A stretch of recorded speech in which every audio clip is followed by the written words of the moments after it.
Salut mes petits margoulins. Aujourd'hui, je vais vous faire un petit tutoriel. Petit tutoriel qui va traîner un peu, mais je vous explique comment, sur plusieurs slicers, vous pouvez mettre un remplissage différent sur plusieurs hauteurs de couches. Vous allez comprendre.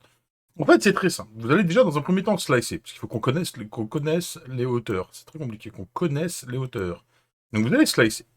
Et admettons, je me dis, tiens, en fait, j'aimerais bien que, par exemple, en haut de remplir pas du tout ici, vous voyez, à 5%, par exemple, vous voyez, à 5%. On reste à 5%. Je mets un remplissage du socle à 5%. Mais le problème, c'est que c'est des gros carrés. Donc, quand on va arriver à remplir, vous voyez les hauteurs ici des doigts, par exemple, ici, vous voyez, ici, on risque de se poser un problème. Vous voyez, ça va être ça risque de tomber. Donc, on va se dire, bah, à 120, vous voyez, 120 mm, et ben, en fait, ce qu'on va créer, on va se faire ici un petit plus ici. Vous voyez, là, en haut à droite, là. Vous allez faire un petit plus, et ici, vous allez choisir le modificateur de plage de hauteur ici. Vous allez cliquer là. Vous voyez là, maintenant on a une zone qui s'est créée.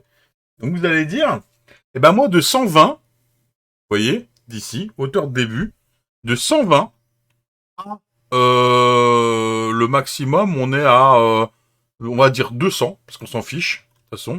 Vous voyez, on va dire de 120 à 200. Voilà, ma zone elle est de 120 à 200. Et de 120 à 200, qu'est-ce que je veux faire?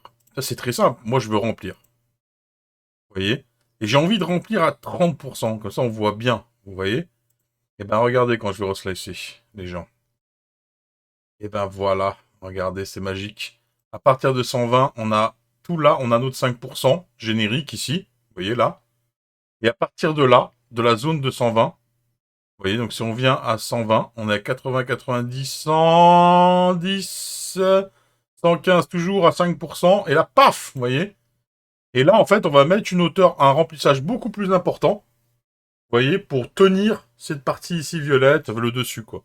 Et donc là, jusqu'à la fin, en fait, vous voyez, vous allez avoir un remplissage à, donc comme on a défini, vous allez avoir un remplissage ici qu'on a défini là, 30%, et vous pouvez même changer, vous voyez, le remplissage juste pour cette partie-là, vous voyez. Donc là, si je choisis un remplissage en étoile, par exemple, vous voyez, ben là, ça va être un remplissage normal en carré, et là, bim, un remplissage en étoile à partir de la couche 120. Voilà. Donc, modificateur de hauteur de couche, on récapitule. Vous mettez votre zone que vous voulez mettre à autre chose et un remplissage. Et évidemment, vous pouvez mettre beaucoup plus de choses, vous voyez. Vous pouvez mettre la largeur d'extrusion, vous pouvez changer le remplissage, le lissage, tout, la vitesse, vous pouvez tout définir ici. Voilà. N'hésitez pas si vous avez des questions. Gros bisous.